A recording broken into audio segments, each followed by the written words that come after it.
Hello guys, आज हम लोग rolling motion on an incline plane discuss करेंगे। इसमें हम ये डिस्कस करेंगे कि जब कोई ऑब्जेक्ट इंक्लाइन प्लेन पे रोल कर रहा हो तो उसका एक्सेलरेशन क्या होगा, उसकी वेलोसिटी क्या होगी एंड ऑब्जेक्ट को रोल डाउन करने में फ्रॉम टॉप टू बॉटम कितना टाइम लगेगा।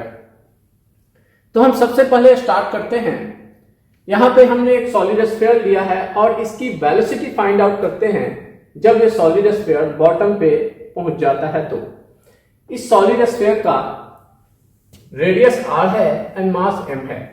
जैसा कि सॉलिड स्फीयर प्योर रोलिंग कर रहा है ऑन द इंक्लाइंड प्लेन, तो फ्रिक्शनल फोर्स के कारण जो इस पे फ्रिक्शनल फोर्स लगेगा, जिसके कारण ये रोलिंग कर रहा है, उस फ्रिक्शनल फोर्स के कारण एनर्जी में डिसिपेशन नहीं होगा। जो फ्रिक्शनल फोर्स इस पे लग रहा है उसके कारण कोई वर्क डन नहीं हो रहा है ऑन द सॉलिड स्फीयर। इस रीजन से due to the frictional force energy का डिसिपेशन नहीं हो रहा है। इसलिए हम यहां पे conservation of mechanical energy apply करके वेलोसिटी हम इस सॉलिड स्फीयर का फाइंड आउट कर सकते हैं। टॉप पे जब सॉलिड स्फीयर है उस समय इसका वेलोसिटी 0 है एंड रोटेशनल मोशन नहीं हो रहा है। जब हमने रिलीज किया है तो वहां पर सिर्फ पोटेंशियल एनर्जी होगा। तो पोटेंशियल एनर्जी हम लिखते हैं यहाँ पे mgh हो गया। h हाइट से यहाँ पे हमने रेफरेंस ले लिया था इस लाइन को। यहाँ पे पोटेंशियल एनर्जी 0 है और वहां पे पोटेंशियल एनर्जी 0 हो गया बॉटम पे। तो kinetic energy mv², velocity v है सेंटर ऑफ मास की ट्रांसलेशनल वेलोसिटी। एंड जैसा कि सॉलिड स्फीयर रोटेशन कर रहा है तो due to the rotational kinetic energy इसमें एनर्जी होगी, इसको ऐड करेंगे ω², जहां ओमेगा जो है एंगुलर वेलोसिटी है at the bottom of the solid sphere. हम यहां पे लिख सकते हैं, जैसा कि सॉलिड स्फीयर लिया है हमने, तो सॉलिड स्फीयर का जो मोमेंट ऑफ इनर्शिया होता है 2/5 होता है, 2/5 mr² होता है moment of inertia solid sphere का, इज इक्वल टू ω²। एंड ω² को भी हम ब्रेक कर सकते हैं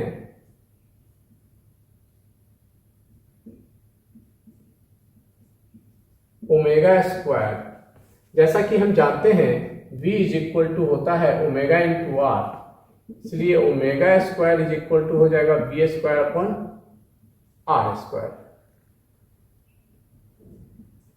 तो यहां पे जब हम पुट करेंगे, ये स्मॉल r की जगह पे कैपिटल R लेते हैं क्योंकि यहाँ पे रेडियस हमने कैपिटल R लिया है, कंसीडर किया है। तो ω² इज इक्वल टू हो जाएगा v² r²। यहां से r² कैंसिल एंड m भी कैंसिल हो जाएगा। तो हमारा आ गया mgh is equal to half v² plus 1/5 v²।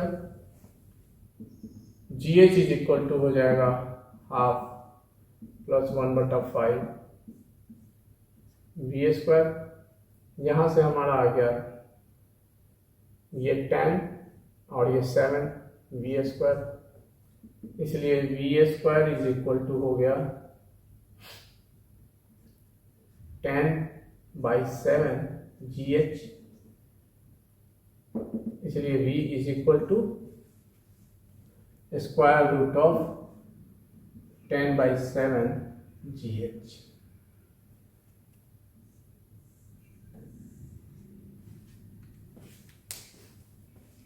तो सॉलिड स्फीयर का वेलोसिटी एट द बॉटम हमने फाइंड आउट कर लिया, ये है स्क्वायर रूट ऑफ 10/7 gh। जैसा कि हमने वेलोसिटी फाइंड आउट कर लिया सॉलिड स्फीयर का on the incline plane at the bottom, तो हम इस वेलोसिटी को मीन्स हम इसे जनरलाइज करते हैं कि जब कोई भी ऑब्जेक्ट इंक्लाइन प्लेन पे रोल कर रहा हो तो बॉटम पे उसकी वेलोसिटी कैसे फाइंड आउट करेंगे, उसका जनरल फॉर्मूला क्या होगा। ठीक है, तो उसे हम निकाल सकते हैं। हम यहां से चलते हैं। हमने यहां पे आई की वैल्यू पुट कर दी थी 2/5 mr², जो कि मोमेंट ऑफ इनर्शिया है सॉलिड स्फीयर का about the centre of mass. तो हम आई की वैल्यू यहाँ पे सॉलिड स्फीयर ना कंसीडर करके हमने कोई ऑब्जेक्ट कंसीडर किया है, तो उसको जनरलाइज कैसे करेंगे हम देखते हैं। यहां पे हम लिख सकते हैं half mv² plus half I को लिख सकते हैं हम आई इज इक्वल टू होता है mk² into ω², where k is the radius of gyration. तो यहां से m कैंसल हो जाएगा, कॉमन लेंगे तो gh is equal to half v² plus half k², and यहाँ पे ω² की जगह पे लिख सकते हैं हम v² upon r², where r is the radius of the rolling object, जो कि सिलेंडर हो सकता है, सॉलिड सिलेंडर हो सकता है, हॉलो सिलेंडर हो सकता है, हॉलो स्फीयर हो सकता है, रिंग हो सकता है। तो हमने ये कर दिया, तो हमें v फाइंड आउट करना है यहाँ से। तो इसको आगे फर्दर अगर हम सॉल्व करते हैं, हाफ कॉमन ले लिया, v² कॉमन ले लिया, तो ये हो जाएगा 1 plus k² upon r²। Good, इसको ऊपर लेके चले जाएंगे, v² 1 plus k² upon r² is equal to 2gh। इसलिए v² is equal to 2gh upon 1 plus k² upon r²। Okay, इसलिए v is equal to square root 2gh upon 1 plus k² upon r² का square root. This is the general formula for the velocity of the object at the bottom of an inclined plane।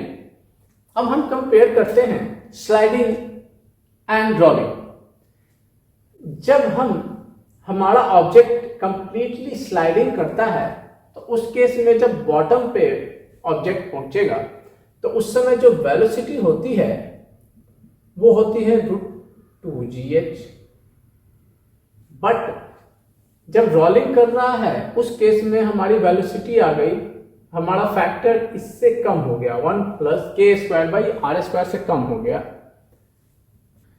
अब हम देखते हैं, हमने general formula निकाला है, ये उसको पुट करके देखते हैं। हमारा जो सॉलिड स्फीयर का वेलोसिटी आया था 10/7, सॉरी, तो ये आ जाएगा हमारा tan gh अपॉन 7। जो हमने फाइंड आउट किया था सॉलिड स्फीयर का वेलोसिटी इनिशियली, वो जनरलाइज करके हमने पुट करके देखा कि सही आ रहा है। ठीक है, तो इस तरह से हम किसी भी ऑब्जेक्ट का, रोलिंग ऑब्जेक्ट का on the inclined plane velocity easily find out कर सकते हैं। एंड हम इक्वेशन ऑफ मोशन अप्लाई करके भी हम वेलोसिटी फाइंड आउट कर सकते हैं इजीली।